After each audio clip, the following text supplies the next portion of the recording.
I would very much like to thank each and every baker. Every cheesecake was delicious, and I've only received raves. Best, what's her last name? Dahlberg. Bess Dahlberg used to make me rugelach. The girls who baked muffins, we really need more cheesecake bakers to fill our orders. I had to bake 6 cheesecakes myself, as well as 2.5 dozen muffins for Zeke. I will be happy to share my recipe, who originally that recipe was Jerry Hundert's recipe. I will be happy to share my recipe. It is a simple cake to bake, and next year I will be asking $25. Thank you to Sylvia Katz for your help in calling and baking. Thank you to Yetta Levy, who is always such a wonderful help the day of Bazaar. And thank you to Ruthie Hotz for telephoning the pickups. And now, chapter donations. No one could do what Evelyn Albert does. Evelyn Albert was terrific. What she does for Henrietta Zold, read chapter donations. She is truly a fundraiser par excellence. On behalf of our chapter, Evelyn, I say thank you most sincerely for doing such a difficult job so extremely well. And this is our results. Henrietta's Old Bazaar 89, Baking Project, $1,896, chapter donations, $605, baking alone, $2,501. 98% of our members participate in the project in one way or another, and we can all be very proud of this total sum. Now I'm going to tell you a little story. I had a customer who wanted me to make her 2 cheesecakes and a Luxenkugel. And I had never made a Luxenkugel to sell at the bazaar. I never made one. I make it for myself, but I don't make it to sell. So in that time, I was getting $20 a cheesecake. So I said, okay, and that was Lee Lauer. I said, Lee, I'll make you bring me something and I'll make it for you. No, she says, just pick up a tin foil. I'll make it in the tin foil and I'll get it from you when it's ready, and the cheesecakes. Okay, I'd never baked in a tin foil. I go to the store and I buy a tin foil and I make her cheesecakes, and now I make her Luxenkugel. And I put everything in that Luxenkugel but the kitchen sink. Everything. It was really something. And I filled up the pan, and I had extra, so I made a little one. I figured this one she'll put in her freezer, this one she can have to eat. Now I'm baking, and it's almost coming out of the oven, and I call her and I say, Lee, bring me down your check for $60 because it's ready. It's going to be ready soon. By the time you get here, I'll have it out of the oven. So now, this is in the bottom oven. The little pan is in the top oven, the extra one. And I take it out. Now, I had never baked in a pan before.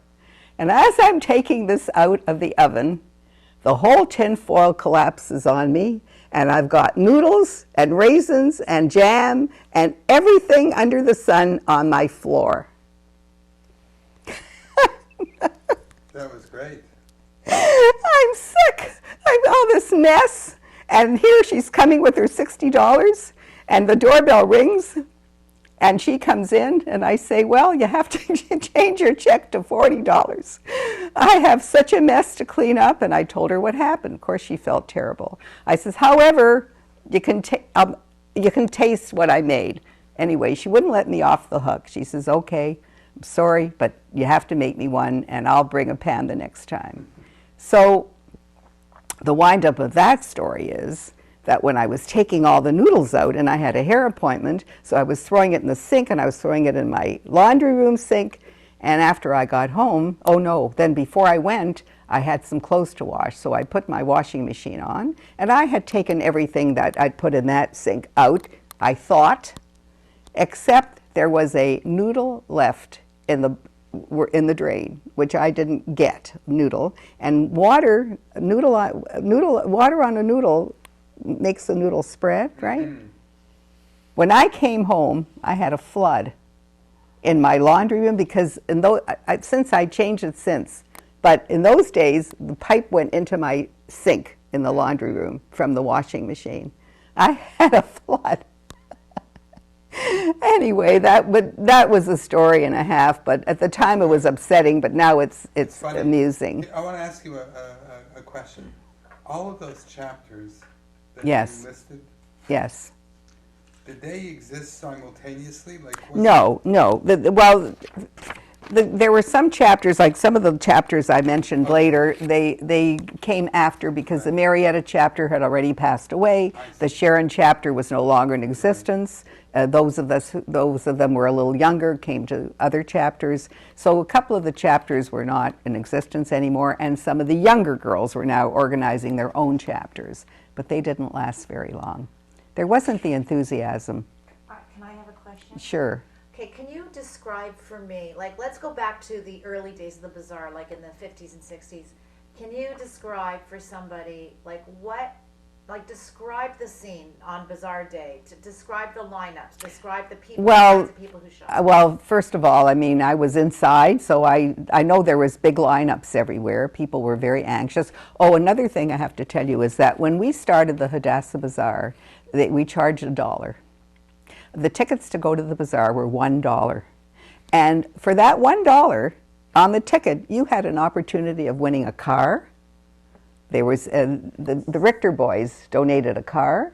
Other people donated television sets. There was a whole list for your $1 of what you could win. Did you ever win? No, I never did.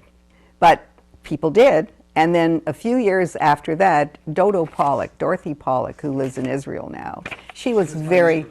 Oh, yeah? Yeah. Well, she was very active in Hadassah, She extremely active. Anyway, we were at a meeting. Now, you know Eleanor Kaplan, she was a member of parliament.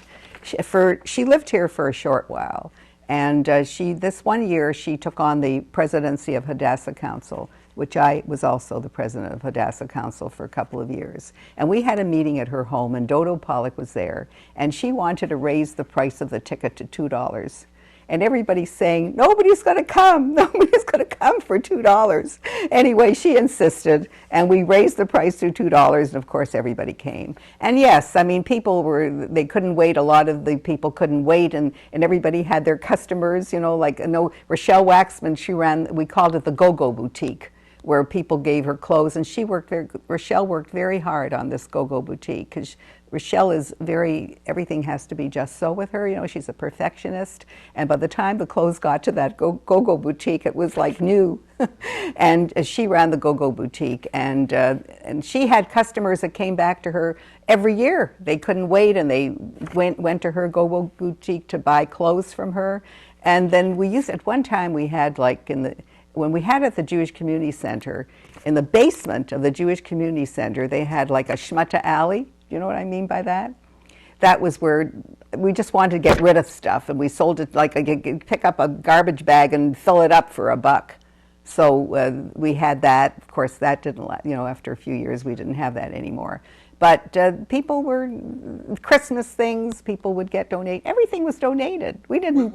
We bought nothing. What'd you do with the money? Okay, the money. Hadassah had a lot of projects. They had a lot of projects in Israel. And everything had to do with education and health, right? We gave our money to hospitals. We gave our money to schools. We gave our money to baby creches where women had to work and they had no one to look after their children. It was all health and education. This is where the money went. And Hadassah had a lot of projects that we looked after. And it's really sad because in Israel, these places still need our money. And so now, you can write a check, but it's not the same as raising funds, you know. I mean, look, as I read to you before, the money that we raised, you know, so if you gave $100, so if we had 50 members and each gave $100, so that's $5,000, that's all it is. But if we ran a bazaar and we had a project, you could make $10,000 and more, just one chapter. It stopped because younger people just... Well, it stopped because I think that there was a lot of the young people today work, and they couldn't work and get involved like this. And also, you don't get the donations. Like that's what Toronto Hadassah, that's one of the reasons that they closed up, because the people that were so generous in the past and gave them all the things that they were selling there, they're not in a position to do that the way they did years ago. And also, a lot of the women are working, and they don't have the time.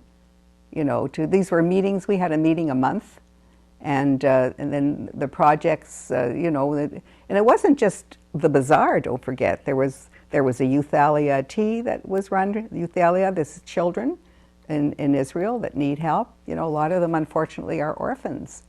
And there was so many different projects for all these different things that Hadassah was looking after in Israel. It was a wonderful organization, and I made some very close friends. I really, it was wonderful for me. You're still friendly with today? Well, unfortunately, one of my closest friends, and I did a lot of things with her. Molly, of course, as I told you, died many years ago. She died much too young. And another girl that I was friendly with, she very friendly, and even though she moved to Toronto many years ago, was Toby Mandel. We became very close friends, you know? And then she moved to Toronto, and she got very active in Toronto because she was also someone that didn't sit on her hands. She was very active and very capable, very capable. And we did a lot of things together, you know, Toby and I. And When you get but I together did. with some of your friends here, do any of you ever reminisce about those days? The women that I am very close with, I golf and I play bridge. Okay, these are two things that I really enjoy, and the women that I golf and play bridge with were not active the way I was in these different things. So we don't talk about the bazaar because they didn't have that much input into it. How good a golfer are you? I'm just an average golfer. I only play 9 holes now, and I play because I enjoy it and I like the camaraderie and I like walking.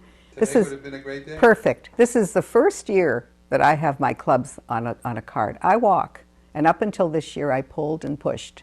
But this year, once I turned 80, I said, that's it. Now they go on a cart. But I'm crazy about the game of bridge. I just love it. And I've taught some people to improve their game. And I got money for Hadassah for that too. I charged them $5 a person, and I gave the money to Hadassah, and then they got a tax-deductible receipt for what they gave me. Well, first of all, Shirley Noseworthy, she looked after it when I first came, and she looked after it from her home. She lives on the mountain. And after Shirley gave it up, Andrea Stringer looked after it. And there was an office in Hamilton, and Andrea was, Shirley was good too, but Andrea was very good too. They were both very good.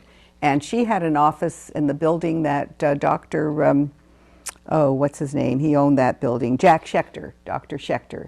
He in his building, I think the rental was probably very minimal. Across the street from the academy. Yeah, that's right. What academy? The Addis Israel Synagogue I know. across the street from there.